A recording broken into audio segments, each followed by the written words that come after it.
గాలే వేదికగా శ్రీలంకన్ టీంతో జరిగినటువంటి మొదటి టెస్ట్ మ్యాచ్లో మన టీమిండియా అయితే ఘన విజయాన్ని అయితే నమోదు చేసుకుంది.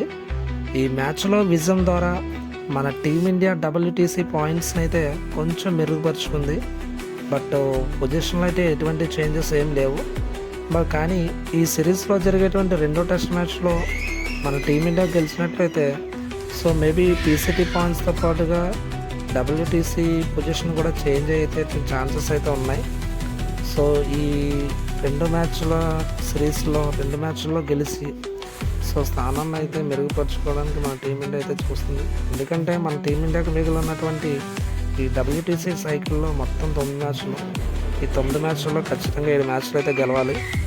సో ప్రస్తుతానికైతే ఓ మ్యాచ్ అయితే విజయం సాధించి కొంచెం PCT పాయింట్స్ని అయితే మెరుగుపరుచుకుందని చెప్పాలి. ఇక ఈ మ్యాచ్లో కనుక హైలైట్స్ విషయానికి వస్తే టాస్ గెలిచిన మన టీమిండియా బ్యాటింగ్ తీసుకుని మొదటి ఇన్నింగ్స్లో అయితే 462 పరుగులకు అయితే ఆల్అవుట్ అయింది. సో ఈ ఇన్నింగ్స్లో దేవదత్ పడికల్ 167 పరుగులతో అత్యధిక స్కోర్ సాధించినటువంటి బ్యాటర్గా, తనకు సహకారం అందించినటువంటి రాహుల్ 82 పరుగులు, జూరల్ 51 పరుగులు, జైస్వాల్ 32 పరుగులతో అయితే తనకు సహకారం ఉండి మన టీమిండియాకి అయితే 462 పరుగుల స్కోర్ని అయితే అందించారు. బట్ శ్రీలంకన్ బౌలర్స్లో నువ్వంతా 3 వికెట్లతో, జయసూర్య 4 వికెట్లతో అయితే మన టీమిండియాని అయితే కొంచెం కంట్రోల్ చేశారని చెప్పాలి. ఇక 462 పరుగులు వెనకబడి మొదటి ఇన్నింగ్స్ని ప్రారంభించిన శ్రీలంక 284 పరుగులకి అయితే ఆల్అవుట్ అయింది.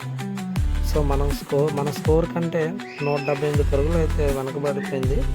సో శ్రీలంకన్ బ్యాటర్స్లో దినుష్క 100 పరుగులు, దిక్వెల 80 పరుగులతో అయితే రాణించారు. మన బౌలర్లో మానవ్ సుతార్ 4 వికెట్లు, జడేజా 3 వికెట్లతో అయితే రాణించారు.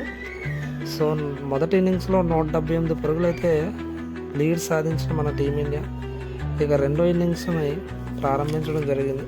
సో రెండో ఇన్నింగ్స్లో అయితే మన టీమిండియా 193 పరుగులకు ఆల్అవుట్ అయింది. ఈ రెండో ఇన్నింగ్స్లో కూడా పడికల్ సో మొదటి ఇన్నింగ్స్లో 167 పరుగులతో, ఈ రెండో ఇన్నింగ్స్లో అయితే 44 పరుగులు, రాహుల్ 35 పరుగులు, పంత్ 66 పరుగులతో రాణించి 193 పరుగులకి అయితే ఆల్అవుట్ అయ్యి శ్రీలంకన్ టీం ముందు 371 పరుగులు సో విజయలక్ష్యం అయితే ముందుంచారు. సో శ్రీలంకన్ టీం ఈ 371 పరుగుల విజయలక్ష్యంతో బరిలోకి దిగి కేవలం 206 పరుగులకి అయితే ఆల్అవుట్ అయింది. సో శ్రీలంకన్ టీం 206 పరుగులకు ఆల్అవుట్ అవడం వల్ల మన టీమిండియా అయితే 165 పరుగుల తేడాతో ఘన విజయాన్ని అయితే నమోదు చేసుకుంది. సో ఇలాగే నెక్స్ట్ మ్యాచ్ కూడా గెలిచి సిరీస్తో పాటుగా WTC పాయింట్స్లో కూడా స్థానాన్ని మెరుగుపరుచుకోవాలని కోరుకుంటున్నాం. So thank you. ఇలాంటి మరిన్ని ఇన్ఫర్మేటివ్ వీడియోస్ కోసం మన ఛానల్ లైక్ చేయండి, షేర్ చేయండి. So thanks for watching.